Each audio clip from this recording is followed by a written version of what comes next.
He pasado toda mi vida estudiando el universo, sus formas, sus curvas, sus silencios inmensos. Y sin embargo, cuanto más lo estudio, más me convenzo de que la pregunta más honesta que podemos hacer no es ¿qué es el universo?, sino ¿por qué hay algo en lugar de nada? Esta noche quiero invitarte a un viaje, no hacia las estrellas, aunque pasaremos por ellas, sino hacia el interior mismo de la realidad, hasta el punto en que las palabras empiezan a fallar y solo nos queda la geometría. Vamos a hablar de agujeros negros, de singularidades, de la forma del espacio y el tiempo. Vamos a hablar de la conciencia, de la gravedad cuántica y de esas teorías atrevidas que intentan explicar la estructura última de la realidad. Pero primero quiero hablarte de una ilusión tan antigua, Diana, que casi nadie se molesta en cuestionarla, la ilusión de que la gravedad es una fuerza. Durante siglos creímos que un objeto atrae a otro a través del vacío, como si el espacio fuera un simple escenario, indiferente a lo que ocurre sobre él. Newton mismo desconfiaba de su propia idea, le parecía absurdo que el sol pudiera tirar de la Tierra sin tocarla, sin ningún medio, sin ninguna razón evidente. Y tenía razón en desconfiar, porque la gravedad no es, en realidad, una fuerza que empuja o que tira. Es la forma que adopta el espacio cuando algo con masa se instala en él. Einstein nos enseñó que la materia le dice al espacio cómo curvarse, y el espacio le dice a la materia cómo moverse. No hay cuerdas invisibles, no hay tirones misteriosos, solo geometría. Un planeta no orbita al Sol porque algo lo atraiga desde lejos. Orbita al Sol porque en un espacio curvado, la línea más recta posible ya no es una línea recta como las que dibujamos en la escuela. Es una curva. Imagina una hormiga caminando sobre una sábana estirada. Si colocas una bola pesada en el centro, la sábana se hunde, la hormiga, caminando siempre en línea recta según su propia percepción. Terminará describiendo un círculo alrededor de la bola.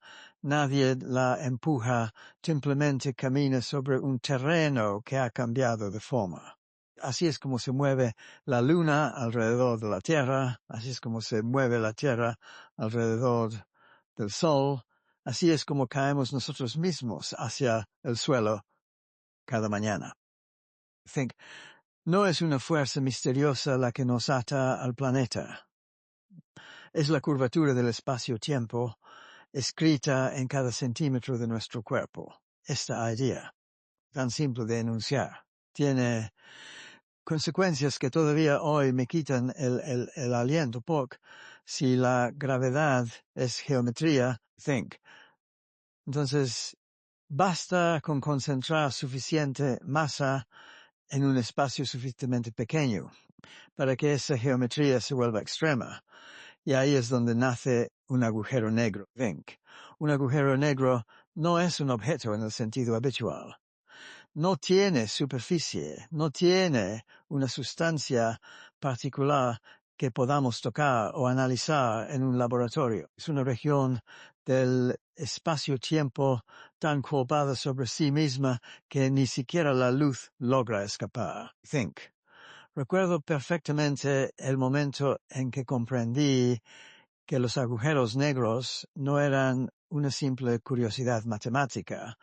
A mediados de los años 60 demostré, junto con otros colegas, que si la relatividad general es correcta y si la materia se comporta de manera razonable, entonces el colapso de una estrella masiva conduce inevitablemente a una singularidad.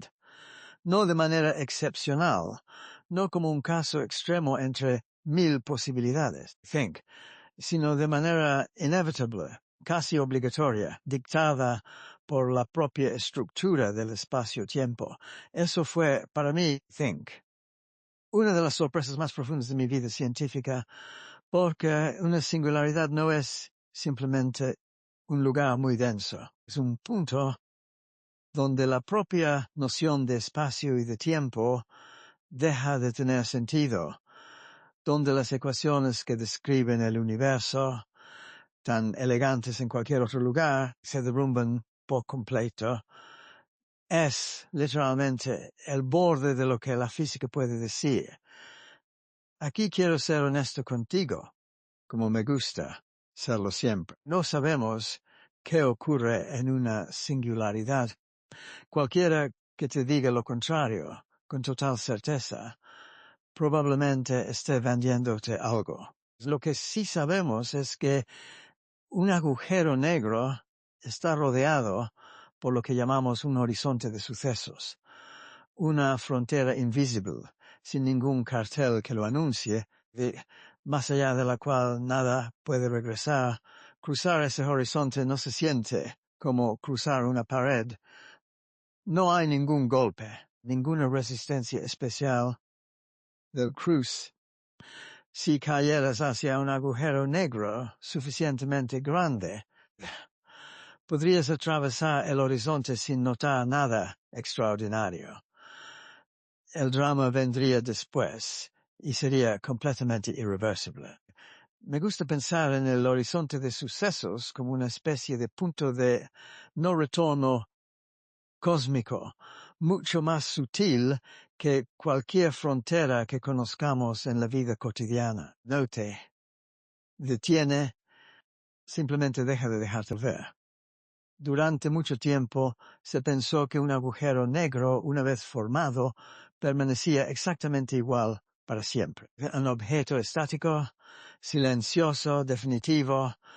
Pero mi buen amigo y a veces rival intelectual Stephen Hawking demostró algo asombroso, que los agujeros negros no son completamente negros, que debido a efectos cuánticos sutiles cerca del horizonte de sucesos, emiten una radiación tenue, hoy llamada radiación de Hawking, y que con el tiempo suficiente podrían evaporarse por completo.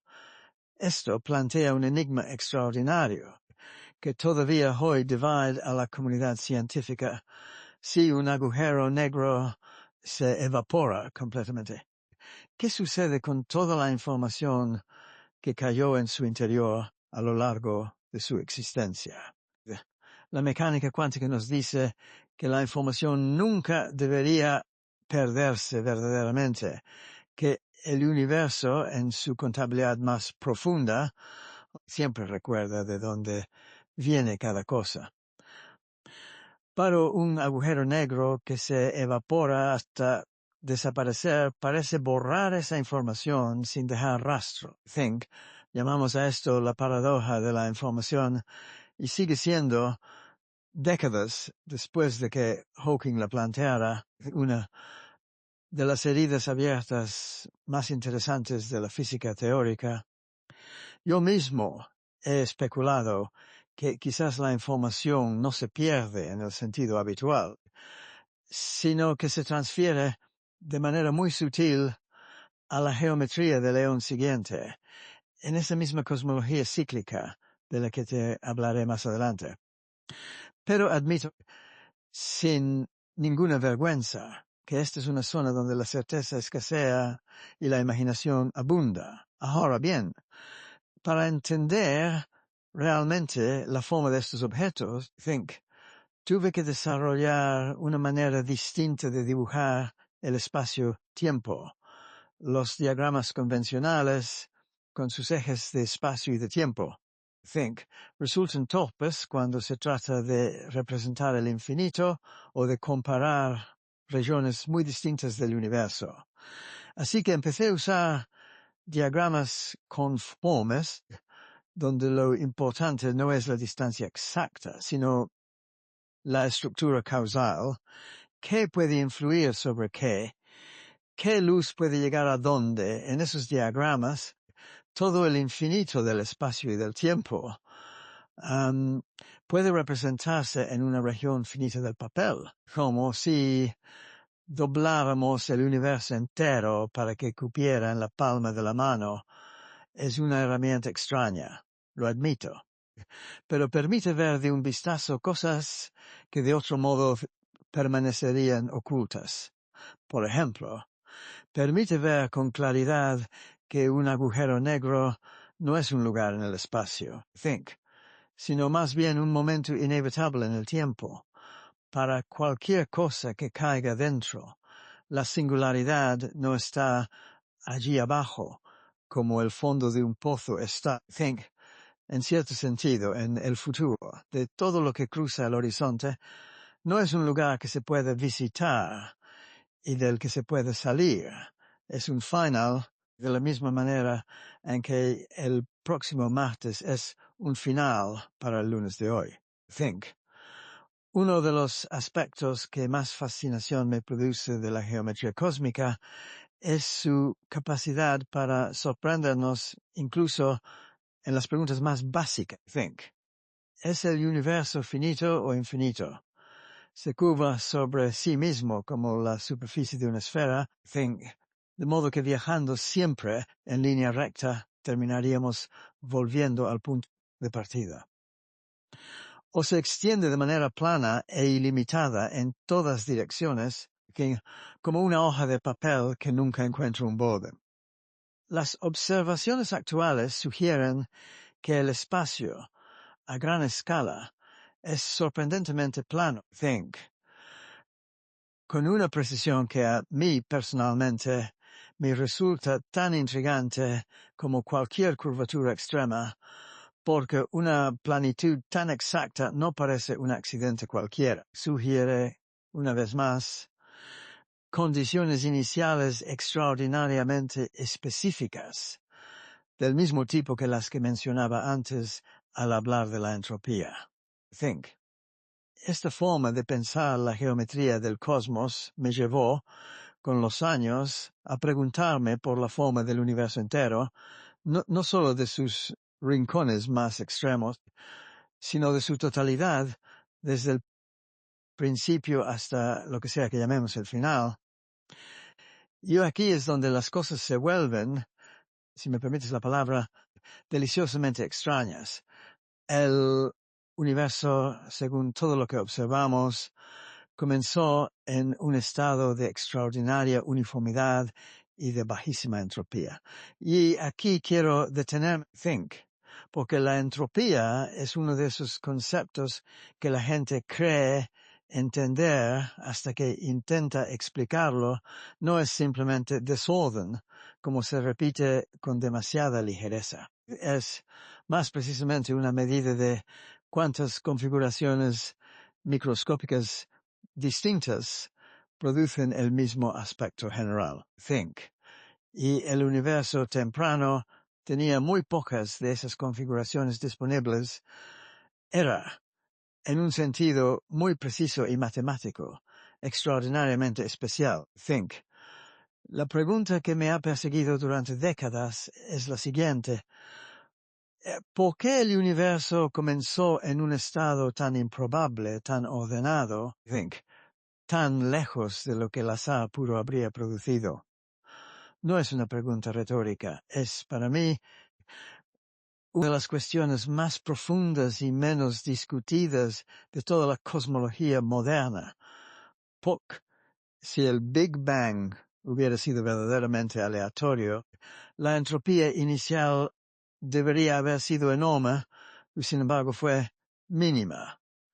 Alguien o algo, o simplemente la estructura misma de las leyes físicas, impuso una condición extraordinariamente restrictiva en el origen de todo. Curiosamente, los propios agujeros negros de los que hablamos antes esconden una pista fascinante sobre esta cuestión. Basta que un agujero negro posee una entropía enorme, quizá proporcional al área de su horizonte de sucesos, no a su volumen. Es una de las fórmulas más extrañas y hermosas de toda la física teórica, y sugiere que la información del universo podría estar, en algún sentido profundo, codificada en superficies, no en volúmenes. Esa flecha del tiempo que experimentamos, la razón por la que recordamos el pasado y no el futuro, la razón por la que los huevos se rompen pero no se recomponen solos. Think nace precisamente de esa peculiaridad inicial. No es una ley fundamental adicional. Es una consecuencia de haber empezado en un lugar muy especial de espacio de posibilidades. Y esto me lleva, de manera natural, a una de las ideas más especulativas que he desarrollado en mi carrera, la llamada cosmología cíclica conforme. La idea, dicho de manera sencilla, es que el final extremadamente frío, vacío y expandido de un universo, un lugar dominado únicamente por fotones y partículas sin masa, ser matemáticamente indistinguible de un Big Bang extremadamente caliente y denso C que suena descabellado. Pero recuerda lo que dijimos sobre los diagramas conformes. Lo que importa no es siempre la escala, sino la estructura, bien en ausencia de masa. Think. Las ecuaciones pierden toda noción de escala. Un universo infinitamente grande y frío podría, en cierto sentido geométrico muy preciso, parecerse a un universo infinitamente pequeño y caliente. Si esto fuera cierto, el final de un eón cósmico se convertiría, de manera natural, think, en el principio del siguiente, un universo sin final, verdadero, sino una sucesión de eones, cada uno naciendo de las cenizas infinitamente diluidas del anterior. Think.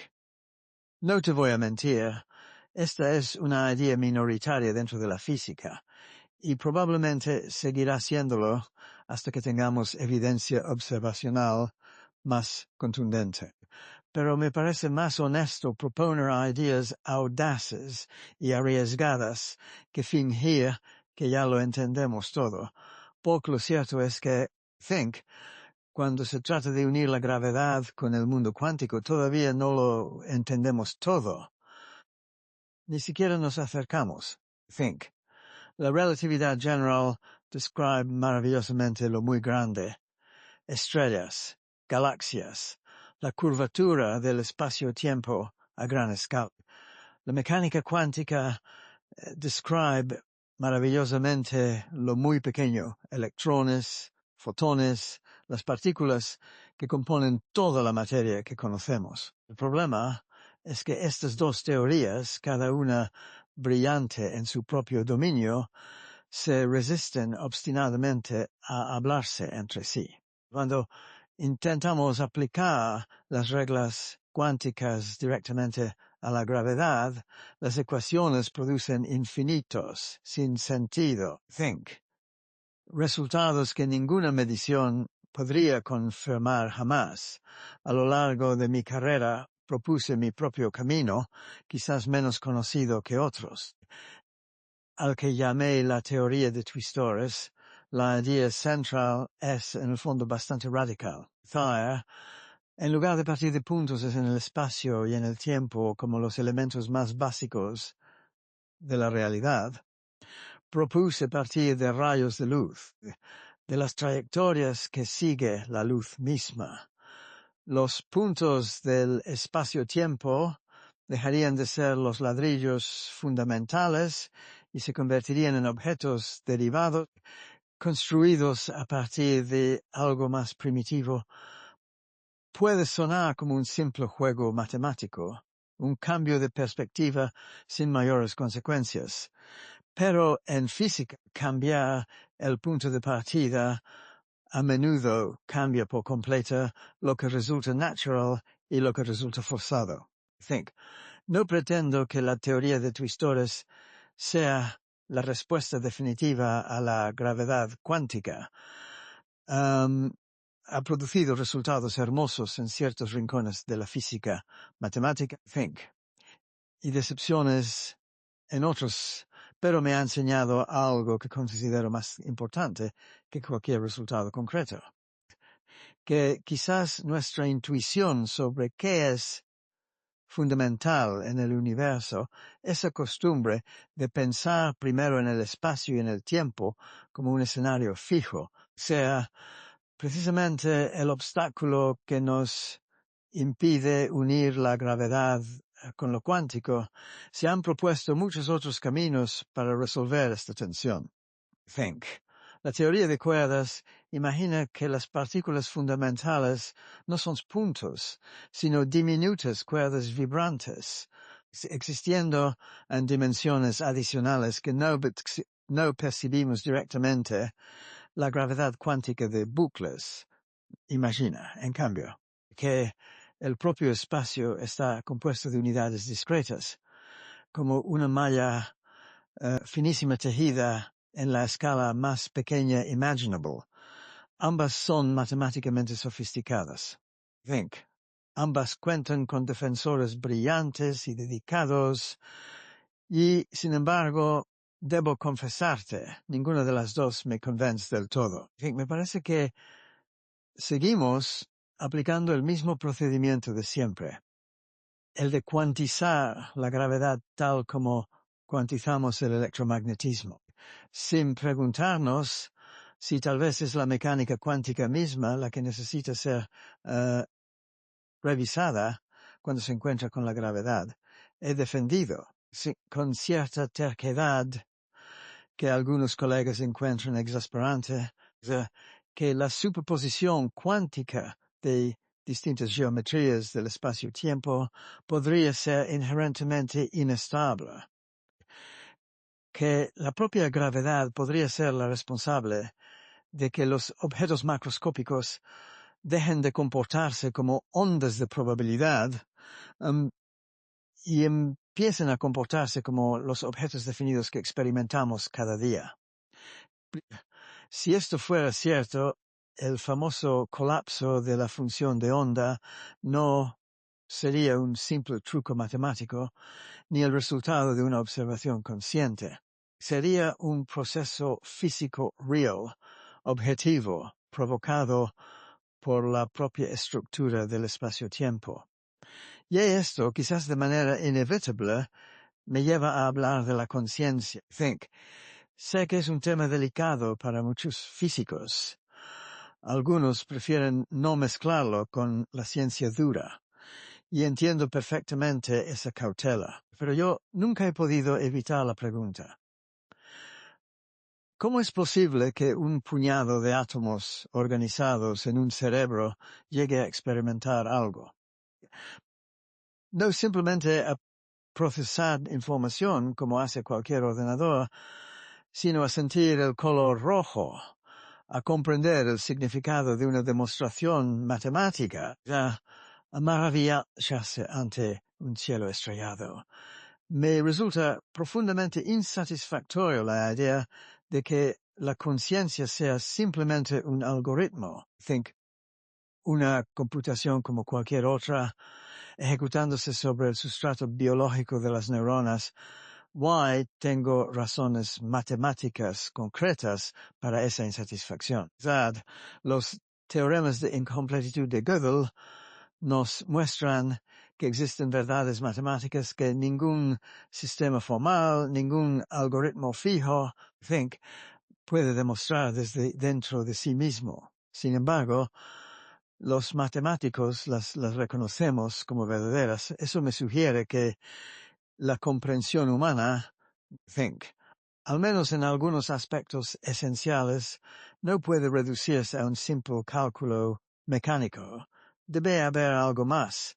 Sé que muchos colegas, expertos en inteligencia artificial y en lógica matemática, discrepan profundamente de esta conclusión, argumentan con razón en muchos aspectos. Que un sistema suficientemente complejo podría simular esa misma comprensión sin necesidad de ningún ingrediente misterioso adicional. No tengo una respuesta cerrada para ellos, y prefiero decir esto con toda claridad en lugar de fingir una certeza que no poseo. Pero llevo décadas sin poder sacudirme la sospecha de que hay una diferencia genuina entre calcular una verdad y comprenderla.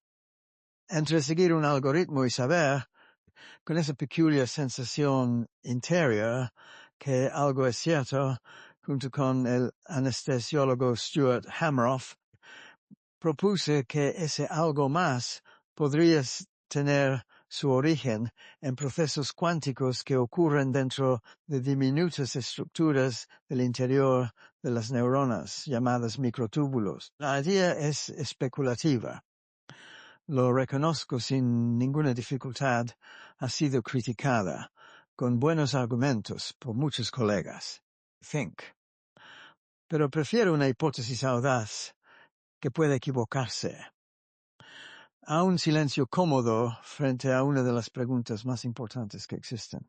Porque si la conciencia está de algún modo conectada con los mismos procesos físicos que rigen el colapso de la función de onda, entonces la mente no sería un simple espectador pasivo del universo, sería, en cierto sentido profundo, parte de la misma trama física que la gravedad y la geometría. No estoy afirmando que lo sepamos. Estoy afirmando que la pregunta merece ser tomada en serio. Con el mismo rigor con el que tomamos en serio la pregunta sobre el interior de un agujero negro, y esto nos devuelve de manera casi inevitable al tema del tiempo, porque una de las cosas más extrañas de las ecuaciones fundamentales de la física es que, en su mayoría, no distinguen entre pasado y futuro. Porque, las leyes que describen el movimiento de las partículas funcionan igual de bien hacia adelante que hacia atrás. Si filmaras la colisión de dos partículas elementales y reprodujeras la película al revés, no encontrarías ninguna ley fundamental que se violara. Sin embargo, nuestra experiencia del tiempo es radicalmente asimétrica. Recordamos el pasado, no el futuro. Envejecemos, no rejuvenecemos. Un vaso se rompe en 1000 pedazos, pero jamás hemos visto 1000 pedazos ensamblarse solos en un vaso. Como te decía antes, esta asimetría no proviene de las leyes fundamentales, sino de las condiciones iniciales extraordinariamente especiales del universo. Vivimos, en cierto sentido, dentro de la larga y lenta relajación de un estado inicial improbable hacia estados cada vez más probables. Esa relajación es la flecha del tiempo. Y esa misma flecha es la que a escala humana llamamos envejecer, llamamos morir. Aquí me gustaría hablarte con la mayor honestidad posible. Sin ningún adorno innecesario, la física no nos ofrece consuelos baratos. No nos dice que la muerte sea una ilusión. Ni que continuemos existiendo de alguna manera literal después de que nuestro cerebro deje de funcionar. Lo que sí nos dice es algo, a mi juicio, igualmente extraordinario, que estamos hechos de la misma materia que las estrellas, forjada en hornos estelares que explotaron mucho antes de que existiera la Tierra, que la curvatura del espacio-tiempo que describe la caída de una manzana es la misma curvatura que describe el destino final de una estrella masiva. Que las mismas leyes que gobiernan la geometría de un agujero negro a años luz de distancia gobiernan también el simple acto de sostener una taza de café en la mano. Hay algo profundamente reconfortante para mí al menos. En esa unidad no necesito que el universo me prometa una eternidad personal para sentir asombro ante él. Me basta con comprender que soy durante un breve instante parte de un proceso cósmico que comenzó en un estado extraordinariamente ordenado y que se despliega lenta e inexorablemente hacia una complejidad y una comprensión que ni siquiera podemos imaginar del todo, quizás, como sugiere mi propia y especulativa cosmología cíclica, ese despliegue no tenga un final absoluto, sino que se transforme eón tras eón en algo nuevo. Quizás me equivoque por completo y el universo termine en un frío silencioso e infinito, sin ningún renacimiento posterior. No lo sé con certeza, y desconfío profundamente de cualquiera que afirme saberlo. Lo que sí sé es que la búsqueda misma, el intento honesto de comprender la geometría última de la realidad, le da a esta breve vida un sentido que ninguna otra actividad me ha dado jamás. Volvamos, para terminar, a esa ilusión de la que hablamos al principio. La ilusión de que la gravedad es una simple fuerza, una atracción misteriosa entre objetos separados. Ahora sabes que no es así, sabes que es geometría pura. Espacio y tiempo curvándose en respuesta a la materia y a la energía. Sabes también que esa misma geometría, llevada al extremo, produce agujeros negros, singularidades, y quizás incluso condiciones para el nacimiento de universos enteros. La próxima vez que dejes caer un objeto y lo veas descender hacia el suelo, te invito a que no pienses en una fuerza invisible tirando de él. Piensa, en cambio, en la Tierra deformando suavemente el tejido del espacio-tiempo a tu alrededor. Y en ese objeto, simplemente siguiendo el camino más natural posible a través de esa curvatura. Es una imagen mucho más extraña, mucho más bella y mucho más verdadera que cualquier fuerza invisible.